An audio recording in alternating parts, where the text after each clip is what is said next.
Isso aí, então, galera, continuando com a Lei 8.112, nós falamos a respeito dos direitos e vantagens dos servidores públicos civis da União. E então, a partir de agora, vamos corrigir alguns exercícios de fixação para que nós possamos, então, fixar o conteúdo que foi ministrado durante as aulas de direitos e vantagens. Vamos começar, então, pela questão de número 1. Vamos comigo na tela aí, vai comigo na tela. Olha o que diz o item 1 aí, ele diz assim, ó. É assegurada a isonomia das remunerações para cargos de atribuições iguais ou assemelhadas do mesmo poder, ou entre servidores dos três poderes, ressalvadas as vantagens de caráter individual. O que você acha aí, você que está em casa? Olha aqui comigo aqui no quadro, olha comigo no quadro, ó. Presta atenção. Eu já tinha dito para você que o servidor ele recebe um vencimento básico. O vencimento básico, ó, mais as vantagens permanentes nominalmente identificadas. Isso aqui representa os meus vencimentos. Então, o termo vencimentos no plural, envolve o vencimento básico mais as vantagens permanentes nominalmente identificadas. Quando você pega os seus vencimentos e você soma esses vencimentos às suas vantagens, lembrando-se que vantagens representam o quê? Gratificações adicionais e indenizações. Então, vantagens são gratificações adicionais e indenizações. A soma dessas parcelas todas, a soma de todas essas parcelas, a soma de tudo isso, representa a sua remuneração. Ok? Ok. Então, o que acontece? Olha só, vamos voltar comigo na questão. Volta comigo na questão. O item diz assim: é assegurada a isonomia das remunerações. Bom, sublinha aí você que está em casa, marca bem esse pedaço aí, ó. Remunerações. Volta comigo aqui para o quadro. A lei diz que é assegurada, sim, a isonomia. Mas, ó, a isonomia, galera, é dos vencimentos. Por quê? Vencimentos, eles são irredutíveis. Isso que está aqui, ó, é irredutível. Os vencimentos. Porque as vantagens, elas são variáveis. Por que elas são variáveis? Porque gratificações adicionais e indenizações são o quê? Variáveis. Como é que eu posso assegurar a isonomia de algo chamado remuneração, se remuneração é variável? Então, volta comigo para a questão. Qual é o erro, então, dessa questão de número 1? Qual é o erro dela? É assegurada a isonomia das remunerações. Negativo. É assegurada a isonomia dos vencimentos. Por isso que a questão de número 1 está o quê? Errada. Olha o número 2, ó, envolvendo aí o mesmo tema. A remuneração dos servidores de cargo efetivo, acrescido das vantagens de caráter permanente, é irredutível. Vamos comigo de novo no quadro. Ó, já está até aqui respondido mais ou menos a questão. O que é irredutível? São os meus o quê? Vencimentos. A remuneração pode reduzir. Por quê? Uma vez que eu tenho vantagens variáveis, a saber, ó, gratificações adicionais e indenizações, então a minha remuneração ela pode variar de um mês para outro. Exemplo, esse mês eu trabalhei à noite, então eu recebi um adicional noturno. Então aumentou a minha remuneração. Esse mês eu estarei em férias, então eu vou receber o adicional de férias. Isso aumenta o valor da minha remuneração. Já os meus vencimentos não, eles são irredutíveis. É o vencimento básico, mais as vantagens de caráter o quê? Permanente. Lembrando-se, ó, vou aproveitar aqui o esqueminha, lembrando-se que o legislador ainda diz assim, ó, vou apagar aqui só para ilustrar o que eu vou dizer. Ó, lembrando-se que o legislador diz assim, velho, ó o legislador falando, ó, velho, velho, brother, a parada é a seguinte, ó. Gratificações e adicionais, ó, podem incorporar, mas depende de uma legislação o quê? Específica. Se incorpora, vira uma vantagem o quê? Permanente. Já as indenizações, elas não o quê? Incorporam. Beleza? Então, ó, nunca se esqueça. Vencimentos irredutíveis e as vantagens, elas são o quê? Variáveis. Ok? Ok. Vamos para a próxima questão. Vamos comigo na telinha. Na telinha. Olha a questão de número 3 aí, ó. Item 3. O vencimento e a remuneração não serão objeto de arresto, sequestro ou penhora, exceto nos casos de prestação de alimentos resultantes de decisão judicial. Observe o seguinte: o nosso vencimento básico, a nossa remuneração, pode vir aqui no quadro comigo, ó. Nosso vencimento básico, a nossa remuneração, o que acontece? Olha aqui para o quadro, ó. Isso aqui, gente, envolve uma questão alimentar. Ah, esse mês você se apertou, você não pagou a prestação do carro, do apartamento, né? Que Deus te livre disso aí, que é ruim ficar endividado. Mas aí não estão querendo penhorar o seu apartamento, misericórdia, estão querendo penhorar seu carro. Não, professor, o negócio está ruim lá em casa, vai melhorar, vai melhorar. Aí o que acontece? Ó, não pode descontar disso aqui não. Disso aqui, velho, remuneração é o que eu chamo de tufo. O que é o tufo? Tufo é o barulho do dinheiro caindo na sua conta todo mês, ó. Tufo, tufo, tá vendo? Disso aqui, ó, ninguém toca. O desconto que pode ter aqui, ó. Que desconto que pode rolar disso aqui, ó? Descontos. Os descontos aqui, ó, ou aqueles previstos em lei, imposto de renda, entendeu? Plano de seguridade social, isso pode descontar. Os descontos autorizados por você tem até uma margem para isso, a margem de até 30%, e desconto por decisão judicial, PA, prestação de alimentos. Esses são os descontos. Tá? Penhora de jeito nenhum. Então, volta comigo para a questão de número 3, ó. O vencimento e a remuneração não serão objeto de arresto, sequestro ou penhora, exceto nos casos de prestação de alimentos resultantes de decisão judicial. Portanto, a questão está o quê? Corretíssima. Legal? Legal. Vamos para o item 4. O que diz o item 4? O item 4 diz assim, ó. Servidor perderá a parcela da remuneração diária proporcional aos atrasos, ausências justificadas, ressalvadas as concessões, saídas antecipadas, salvo os casos de compensação de horário. Você que está aí em casa, o que você acha desse item aí? O que você acha? Ó, servidor chegou atrasado. Vamos olhar aqui no quadro comigo. Vamos olhar no quadro, ó. Isso aí é desconto também, ó. Servidor chegou atrasado. Vai descontar? Vai. Ah, então tem desconto, ó. Tem desconto, ó. Atrasos. Saiu antecipadamente. Tem desconto, ó. Tem desconto também das faltas. Pode, quando a gente fala em falta, é sempre bom lembrar que nós temos dois tipos de falta. Nós temos as faltas justificadas e as faltas injustificadas. As faltas justificadas, que tem uma justificativa, são aquelas faltas, né, em que você negociou com seu chefe.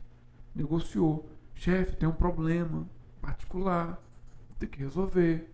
Então vai lá, filhote. Depois tu repõe esse dia. Legal? Legal. Show, show. Bacana, bacana. Aí então uma falta justificada. Ó. Agora, se a falta for sem justificativa, você não pode nem compensar o horário.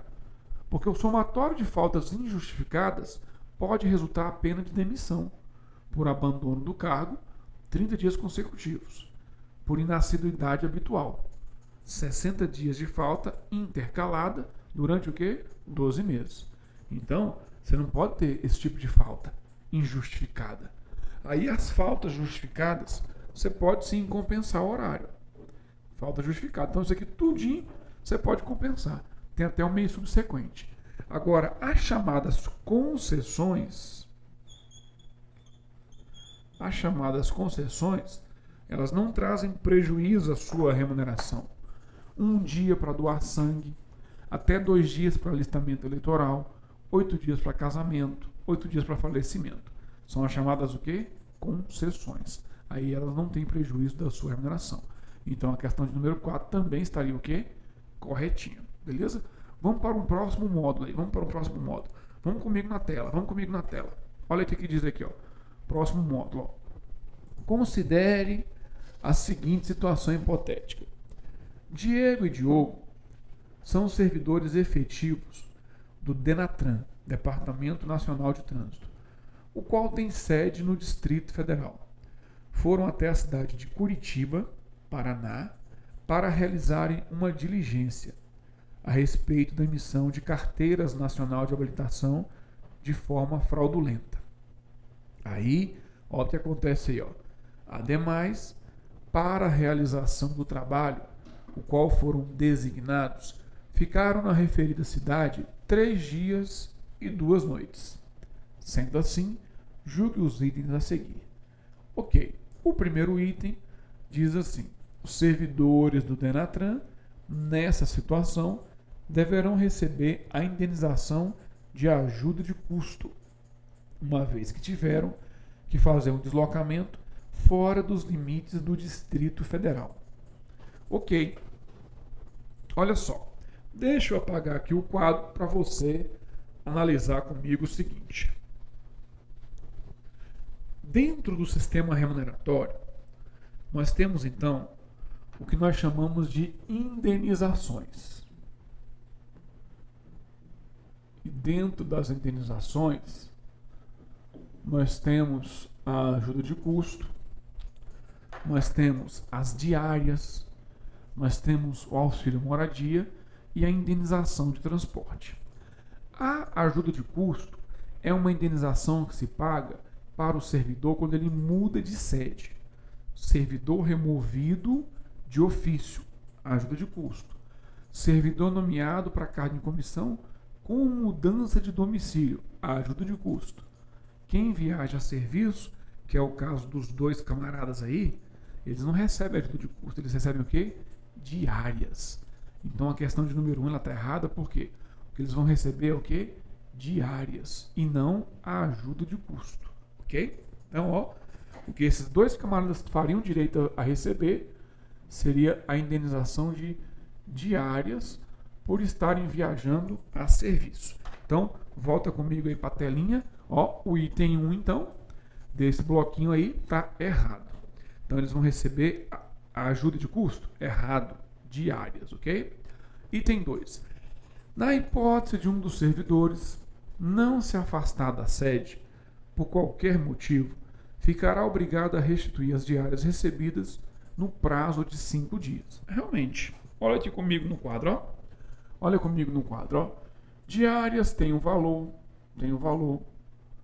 O valor é pago conforme regulamento, né? O valor é pago conforme regulamento, podendo ser pago na proporção de diária ou na proporção de meia diária. Sendo que o valor é pago como diária quando o deslocamento for com pernoite. E meia diária quando o deslocamento for o quê? Sem pernoite. Mas esse valor aqui, ó, talvez tenha que ser devolvido. E a devolução aqui acontecerá realmente num prazo de 5 dias. Quando? Quando que vai ter que devolver as diárias em 5 dias? Quando? Se o servidor não se afastar ou retornar antes do prazo que previsto. Bota comigo na tela. Então, com isso, a gente consegue responder a questão de número 2. Na hipótese de um dos servidores não se afastar da sede, por qualquer motivo, ficará obrigado a restituir as diárias recebidas no prazo de 5 dias. Certo. E o item 3? O item 3.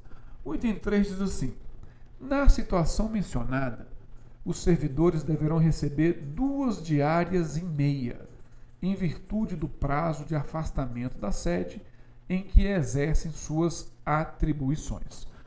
Olha só o que nós colocamos aqui no quadro. Ó. Diária com pernoite. Dá uma olhadinha pro quadro aí, ó. Diária com pernoite. Meia diária sem pernoite. Ok? Ok. O texto diz o quê?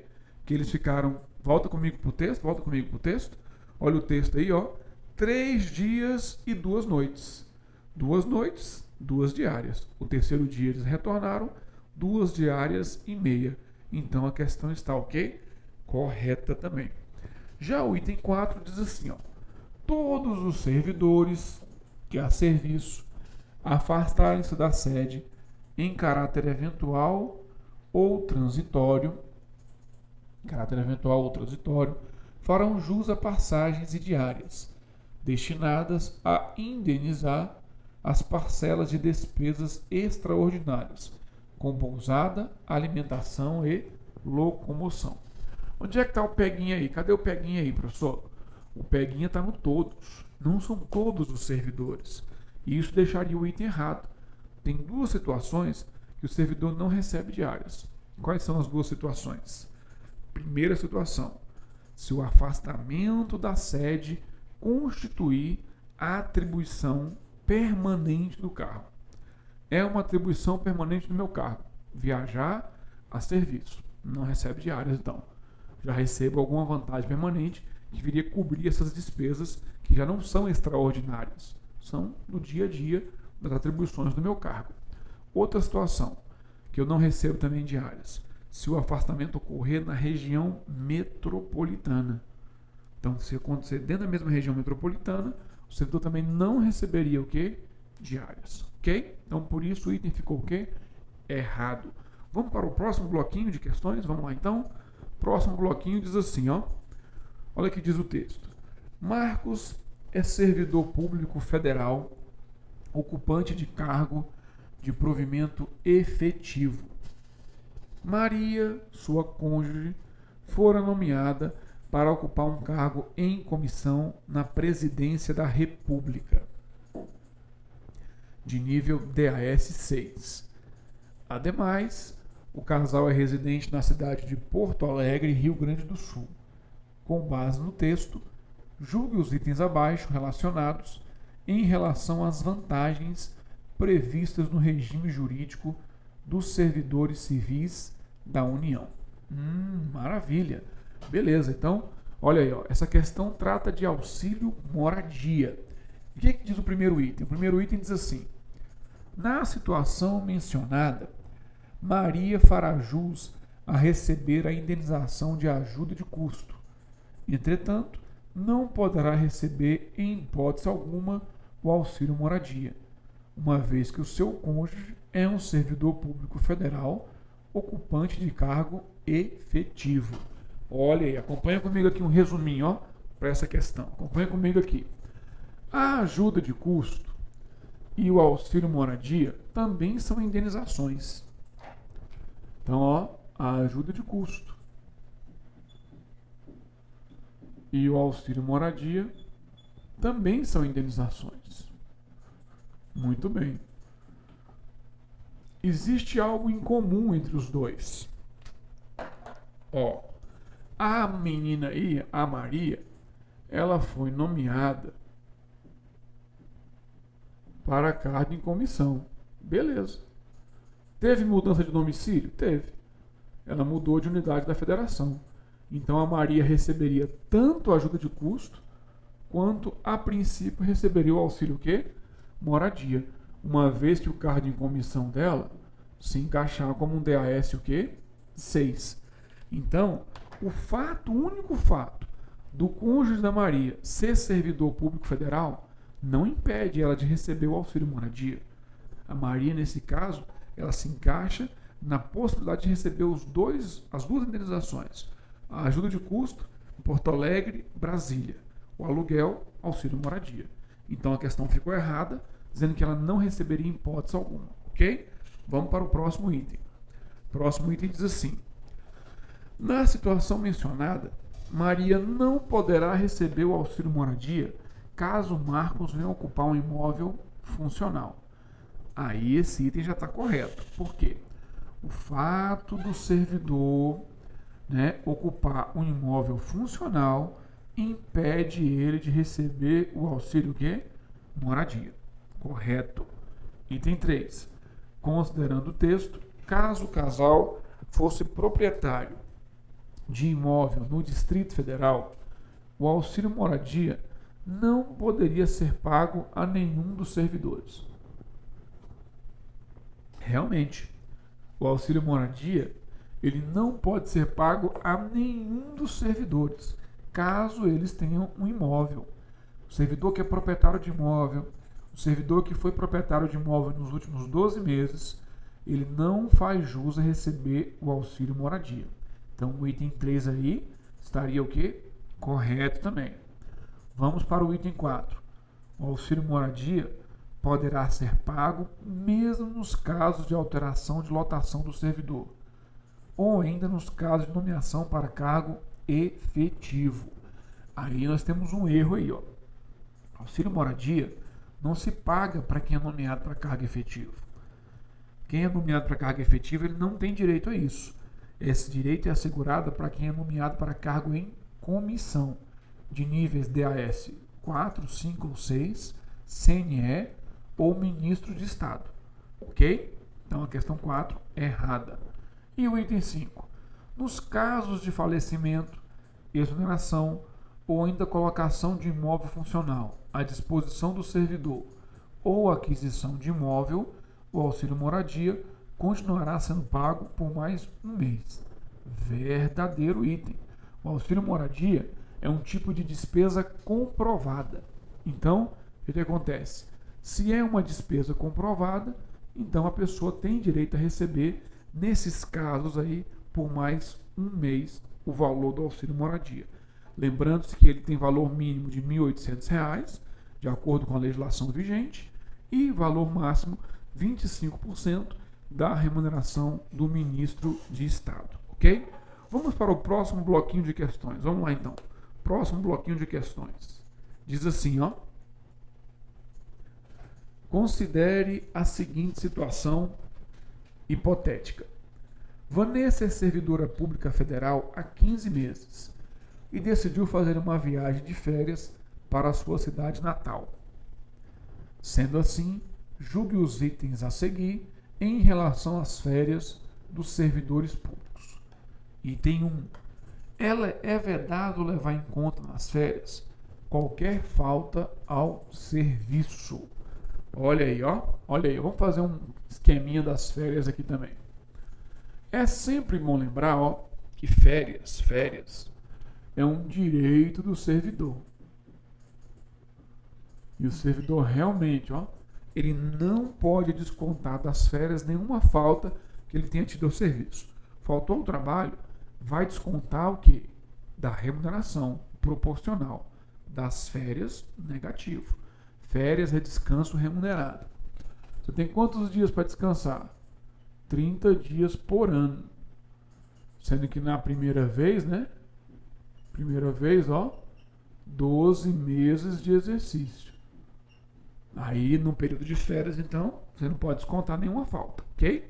Então, é vedado? É vedado. Item 1, certo. Vamos para o próximo item, item 2. Considerando que Vanessa operasse de forma direta e permanente aparelhos de raio-x, então a servidora faria jus a 20 dias consecutivos de férias por semestre, sendo vedada a acumulação das férias. Acompanha comigo aqui no quadro, ó. Ó o quadro, ó. Realmente, férias é 30 dias. Porém, quem opera diretamente raio-x, aí tem férias diferentes, ó. São 20 dias, entendeu? A cada 6 meses. E esses 20 dias aqui, ó, sem parcelar e sem o quê? Acumular. Beleza? Então, o item 2 também está o quê? Corretinho. Vamos lá, então. Vamos para o próximo item, item 3. As férias somente poderão ser interrompidas por motivo de calamidade pública, comoção interna, convocação para júri, serviço militar ou eleitoral, ou por motivo de superior interesse público. Verdadeiro. Esses são os únicos casos que o servidor poderá ter suas férias o quê? Interrompidas. Ok? Ok. Item 4. Em regra, o servidor fará jus a 30 dias de férias, que podem ser acumulados até o máximo de 2 períodos, no caso de necessidade do serviço, com a ressalva de que para o primeiro período aquisitivo de férias são exigidos 12 meses de exercício. Aí dá uma olhadinha aqui comigo no quadro. Ó. Realmente, os 30 dias aqui, ó, o servidor pode acumular, pode acumular até 2 períodos. Lembrando-se que no primeiro período, ó, 12 meses de exercício. Detalhe também que os 30 dias você pode parcelar, mas se parcelar seria em até 3 etapas. Outro detalhe, hein? Se você parcelar as férias, não custa nada lembrar, você parcelar suas férias, o pagamento do adicional ocorrerá na primeira etapa. Ok? Ok. Vamos então para o próximo bloquinho de questões aí. Vamos lá. O próximo bloquinho fala a respeito das licenças e diz assim, ó: em relação às licenças e afastamentos, julgue os itens a seguir. Item 1. Não poderão ser concedidas as licenças para tratar de interesses particulares, bem como para o desempenho de mandato classista, quando o servidor estiver no cumprimento do estágio probatório. Questão corretíssima. Essas 2 licenças, elas não são concedidas ainda que o servidor esteja no período de estágio probatório. Portanto, só poderão ser concedidas para quem já é o quê? Estável. Item 2. A licença para serviço militar é concedida na forma e condições previstas em legislação específica, devendo o servidor reassumir o exercício do cargo em até 30 dias após a conclusão do referido serviço. Verdadeiro também. Já o item 3 diz assim: a licença para tratar de interesses particulares poderá ser concedida por um período de até 3 anos sem remuneração, podendo ser interrompida a qualquer tempo, a pedido do servidor ou no interesse do serviço. Mais uma vez, a questão está o quê? Perfeita, corretíssima. Olha o próximo bloquinho ainda aí, ó. A licença por motivo de afastamento do cônjuge será por prazo indeterminado e sem remuneração. Realmente, o servidor pode acompanhar o seu cônjuge por prazo indeterminado, porém, o período é sem remuneração. Item 5. A licença para desempenho de mandato classista terá duração igual à do mandato, podendo ser prorrogada nos casos de reeleição somente por uma única vez. Ao assumir então o mandato, o período de licença é esse e a prorrogação realmente só ocorrerá por uma única vez. E o item 6 diz: ao servidor que ausentar-se do país para estudo ou missão oficial, somente será permitida nova ausência após decorrido igual período, sendo que nesses casos o prazo para afastamento será de até 4 anos. Verdadeiro item também. Para fechar, vamos para esse tópico aqui, ó. Patrícia, servidora pública efetiva federal, fora informada que seu filho Pedro sofreu um grave acidente na escola onde estuda. Após exames médicos, fora constatado que Pedro deverá ficar em tratamento intensivo para a recuperação pelo prazo de 45 dias, com base no texto e no que estabelece o regime jurídico dos servidores da União, julgue os itens a seguir. Item 1. Se Patrícia estivesse em estágio probatório, no cargo em que ocupa, ela não faria jus à licença por motivo de doença em pessoa da família, uma vez que a lei determina que tal licença só poderá ser concedida a servidor aprovado no estágio probatório. O item fica errado por qual motivo? A licença por motivo de doença em pessoa da família, ela pode ser concedida ainda no estágio probatório. Entretanto, o estágio permanece o quê? Suspenso durante o período da licença. Então, o item 1 ficou errado por esse motivo. Já o item 2 diz assim: considerando que Patrícia ainda estivesse em estágio probatório, poderia ser concedida a licença por motivo de doença em pessoa da família. Entretanto, ficaria suspenso o estágio probatório, computando esse período para efeito de aposentadoria. Aí o item está o quê? Correto. Por qual motivo? A licença por motivo de doença em pessoa da família, ela pode ser concedida remunerada por até 60 dias. Se é remunerada, conta para aposentar. Só o estágio que fica suspenso. Pelo texto, a licença foi por 45 dias. Então isso quer dizer o quê? O estágio dela ficou até suspenso, se ela estivesse no estágio probatório. Porém, o período contaria para aposentadoria, uma vez que o período é o quê? Remunerado. Ok? Ok. Então, olha aí, ó, no nosso próximo encontro, nós ainda vamos falar em Lei 8.112, mas vamos falar em regime disciplinar. Ok? Forte abraço a todos, fiquem com Deus e até a próxima.